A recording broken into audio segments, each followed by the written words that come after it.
아마도 여러분은 러시아의 모든 정유시설을 파괴하려는 우크라이나에 주목할 만한 인물을 면밀히 주시하고 계셨을 것입니다. 하지만 우크라이나가 최근 유사하지만 다른 목표를 가진 두 번째 캠페인을 시작했으며 이 캠페인이 러시아의 취약성에 대해 흥미로운 질문들을 제기하고 있다는 것을 알고 계셨습니까? 그래서 오늘 우리는 우크라이나의 공습이 거둔 놀라운 성공 러시아에 대한 문제가 계속 커져만 가는 이유, 그리고 서방연합이 러시아의 문제들을 더욱 악화시킬 수 있는 방법에 대해 논의해야 합니다. 오늘 분석의 대부분에서 핵심 요소이자 중심 질문부터 시작하겠습니다. 주요 캠페인은 8월부터 시작되었으며 주로 정유시설에 초점을 맞추고 있습니다. 이러한 시설들은 원유를 투입하여 휘발유 디젤 제트 연료와 같은 제품을 생산합니다. 더 최근의 캠페인은 한 달 이상 시작되지 않았고 10월이 되어서야 본격적으로 시작되었습니다. 이는 러시아의 발전소와 해당 전력망을 겨냥합니다. 두 캠페인 모두 동일한 종류의 공중 무기를 사용하기 때문에 전략이 동일하다고 쉽게 간주할 수 있습니다. 그러나 몇 가지 미묘한 차이는 러시아의 실제 상황에 대해 많은 것을 알려줍니다. 크렘린의 어려움에 대한 이야기는 석유 및 가스 인프라 부분에서 시작됩니다. 일부 공격은 유럽으로 향하는 가스 파이프라인을 구체적으로 겨냥했다는 점에 주목해야 합니다. 그러나 우리가 알 수 있는 바로는 우크라이나는 최근 그러한 목표물에서 벗어났습니다. 아마도 우크라이나가 장기적인 피해를 입히는데 실제로 효과적이지 않다는 것을 깨달았을 수도 있습니다. 또한 큰 폭발을 일으키지 않았기 때문에 언론의 헤드라인을 많이 장식하지 못했을 수도 있습니다. 그래서 여전히 진행 중이지만 우리가 보지 못하는 것일 수도 있습니다. 어떤 식으로든 정유시설에 대한 공격이 계속되고 확장되고 있다는 것을 우리는 확실히 알고 있습니다.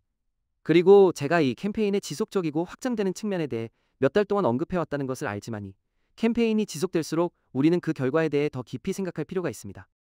실제로 이 캠페인이 제기하는 중요한 경제적 영향과 흥미로운 전략적 질문들이 있습니다. 먼저 경제부터 시작하겠습니다. 이 정유시설들은 러시아 국내 시장을 위한 것이었다는 점을 기억하십시오.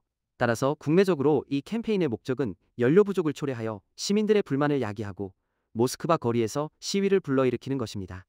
국제적으로 이 캠페인은 더 넓은 연료 시장에 직접적인 영향을 미치는 것을 목표로 하지 않습니다. 러시아가 공급을 맞추기 위해 휘발유를 수입해야 하는 매우 이례적인 조치를 취하는 경우는 예외입니다. 심지어 공격이 전 세계 원유 시장의 공급 증가로 이어질 것이라는 추측도 있었습니다. 여기서의 아이디어는 러시아 정유 시설들이 평상시처럼 가동되지 않기 때문에 이전만큼 많은 원유를 구매하는 것을 중단할 것이라는 것이었습니다. 남는 원유로 러시아가 무엇을 할 수 있는지가 미해결 질문입니다. 평화 시에는 단순히 러시아에 기꺼이 협력하는 파트너 중 한 곳에 팔 것입니다. 하지만 우리는 평화로운 시대에 살고 있지 않습니다. 그쵸? 문제는 원유를 실제로 해당 국가로 운송해야 한다는 것입니다. 그리고 러시아가 그렇게 할 수 있는 충분한 예비 유조선 용량을 가지고 있는지는 불분명합니다. 그들은 그림자 함대를 운영하고 있으며 단순히 개방 시장을 활용하여 추가 선박을 호출할 수 없습니다. 글쎄요, 답은 어느 정도 예비 용량이 존재했다는 것입니다. 러시아의 원유 수출이 9월에 소폭 증가했다는 증거가 있습니다. 이는 우크라이나의 정유시설 공격 캠페인의 두 번째 달이었습니다. 당시의 상황은 러시아에게 흥미로운 균형점을 만들었습니다. 국지적인 연료 부족으로 인해 국내 불안정은 증가하지만 수출로 인한 수입은 더 많아지는 것입니다. 이제 우리는 그러한 타협이 크렘린에게 이익이 되지 않는다는 것을 알고 있습니다. 더 많은 수익을 얻는 것이 전반적으로 현명한 조치였다면 우크라이나가 그들에게 다른 선택의 여지를 남기기 전에 그렇게 했을 것입니다. 그러나 크렘린은 그렇게 하지 않았습니다. 권력을 유지하기 위해 일정 수준의 국내 질서가 필요했기 때문입니다. 그러나 잉여 원유 수출은 여전히 서방연합에게 러시아의 루블 수입을 줄이는 과제를 안겨줍니다. 간단한 해결책은 바보 같은 것들을 제재하는 것입니다. 그러기 위해 트럼프 대통령은 인도에 관세를 부과하여 그들의 이득을 줄이려고 시도했습니다. 하지만 시작 몇 달 전에 논의했듯이 트럼프 대통령이 부과한 낮은 수준의 제재는 인도가 러시아 원유 흐름에서 벗어나게 하기에는 충분하지 않을 것입니다. 더 큰 성공을 거둔 곳은 러시아 석유 산업의 금융 부문에 대한 최근 제재였습니다. 트럼프 행정부가 마침내 이를 시행하는데 시간이 좀 걸렸지만 효과가 있었습니다. 이 제재는 인도 중국 또는 기타 지역의 회사들이 거쳐야 하는 관료적 절차를 증가시켜 러시아가 제공해야 하는 할인율을 높이고 결과적으로 크렘린의 전체 이윤을 줄였습니다. 우크라이나가 최근 강조한 두 번째 전략은 러시아의 수출 항구를 겨냥하는 것입니다. 러시아를 떠나는 원유는 실제로 수출되어야 합니다. 우크라이나가 하고 있는 것처럼 이러한 활동이 자주 발생하는 항구 터미널을 폭격하면 원유는 러시아 내부에 쌓이기 시작할 것입니다. 이러한 현상은 주로 흑해와 발트해를 따라 발생합니다. 물론 흑해는 더 가까워서 폭격하기가 더 쉽습니다. 그것은 발트해를 남겨두고 유럽이 취할 수 있는 다음 큰 조치입니다. 여기에 병목 현상이 있습니다. 발트해를 북해와 연결하고 따라서 나머지 세계와 연결하는 덴마크 해협입니다. 유럽이 정말로 원한다면 그들은 러시아의 모든 석유 운송이 그곳을 통과하는 것을 막을 수 있습니다. 이 전략의 유일한 작은 문제는 봉쇄가 항해의 자유 원칙에 위배되며 종종 전쟁 행위로 간주된다는 것입니다. 따라서 유럽은 봉쇄가 아닌 것을 확실히 실행하는 데 창의적이어야 할 것입니다. 여기에는 러시아를 단순히 지목하는 것을 피하기 위해 법적 용어를 사용하려는 시도, 그 이상으로 합법적인 길이 있습니다. 해협을 통과하는 모든 선박은 다른 선박과 인근 인프라에 대한 법적 책임이 있습니다. 전형적인 예, 다지오 연이 끌어올려 파괴한 해적 케이블. 문제 해결의 표준적인 방법은 모든 선박에 보험 가입을 요구하는 것입니다. 이는 기본적으로 도로상의 운전자에게 의무화된 것과 동일한 해결책입니다. 따라서 모든 선박이 해협을 통과할 때 보험에 가입해야 한다는 규정을 만듭니다. 보험에 가입하지 않은 것으로 의심되는 모든 선박은 정지되고 보험 증명을 요구받을 수 있습니다. 이 전략이 통하는 이유는 러시아에 부과된 최초 제재 중 하나가 러시아 선박이 서방 시장에서 보험을 구매하는 것을 금지하는 것이었기 때문입니다. 서방 시장은 우연히도 거의 독점적인 지위를 차지하고 있습니다. 러시아는 정부가 자체 보험 프로그램을 만들어 이 문제를 해결했습니다. 따라서 유럽은 러시아 보험을 신뢰하지 않는다는 규정을 만들 수 있으며 따라서 예를 들어 매우 큰 예치금 없이 통과하는 모든 선박을 금지할 수 있습니다. 이제 제가 법률 전문가들이 이 해결책을 제안하는 것을 들었을 때 그것은 종종 곤란한 상황을 해결하기 위한 허점을 발견했다는 일종의 만족감을 동반합니다. 하지만 분명히 말씀드리겠습니다. 이것은 노골적인 행위에 그럴듯한 법적 겉옷을 입히는 것에 불과합니다.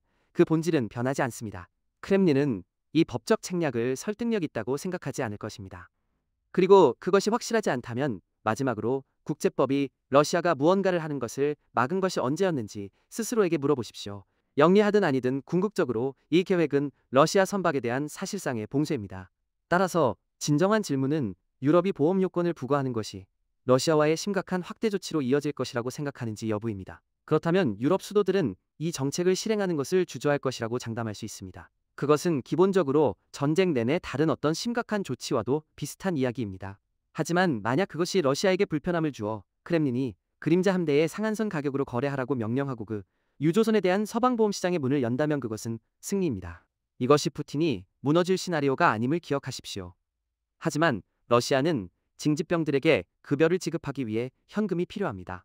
현금 흐름이 멈추거나 최소한 느려진다면 러시아는 현재처럼 전선을 밀어붙이기 위해 사람들을 갈아 넣을 수 없을 것입니다. 그러면 그 숫자는 아마도 정체될 것입니다. 이제 여기서 전략적인 군사적 영향으로 넘어가 봅시다. 우리는 여전히 거의 4개월이 지난 후에도 러시아가 이 문제에 대한 해결책을 찾지 못했고 우크라이나가 아무런 결과 없이 2배로 강화하고 있다는 당혹스러운 질문에 직면해 있습니다.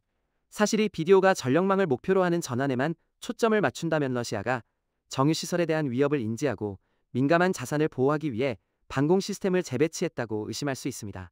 그러면 우크라이나는 러시아의 적응을 깨닫고 보호되지 않는 전력망을 목표로 공격 방향을 바꿨을 것입니다. 물론 그러한 공격은 정유시설을 공격하는 것만큼 가치가 없었고 실제로도 없었습니다.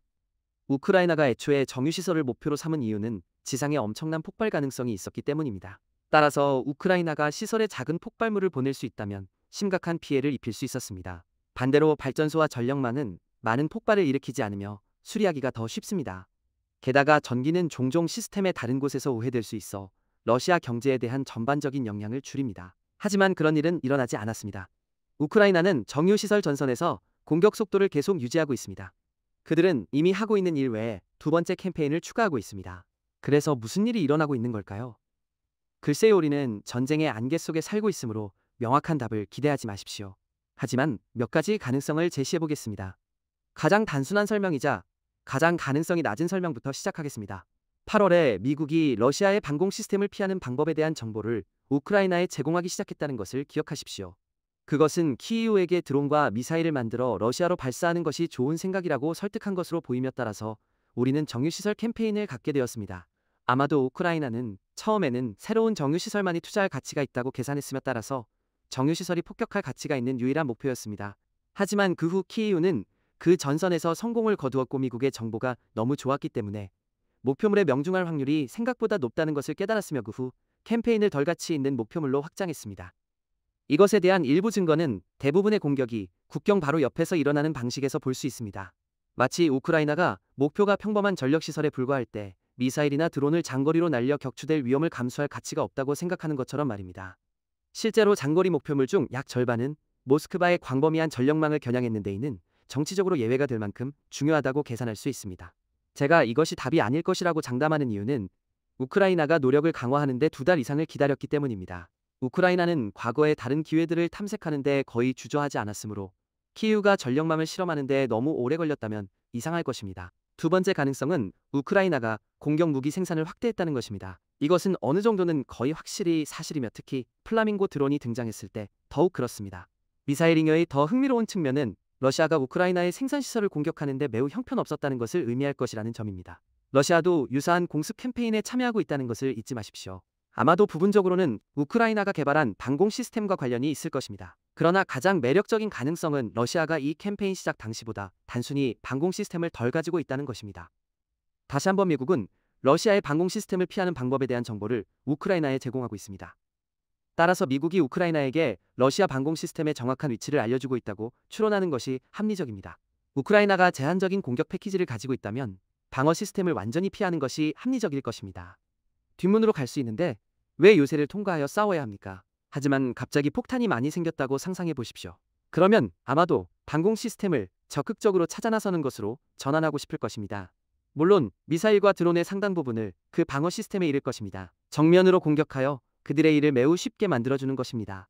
그러나 우크라이나에 대한 이점은 그렇게 함으로써 미국이 언젠가 지원을 철회할 가능성을 미리 차단할 수 있다는 것입니다.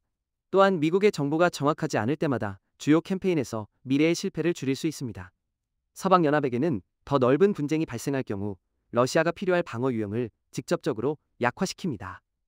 또한 러시아 의원의 반대 제안에도 불구하고 러시아가 예를 들어 베네수엘라에 방공 시스템을 보내는 것을 막습니다. 안타깝게도 여기서 확실한 결론을 내리기는 매우 어렵습니다. 다른 유형의 공격에 대해 우리가 받는 것과 유사한 품질의 공개 피드백을 방공 시스템 목표물에 대해 받지 못하기 때문입니다. 러시아의 정유시설 공격에 대한 데이터는 매우 좋습니다.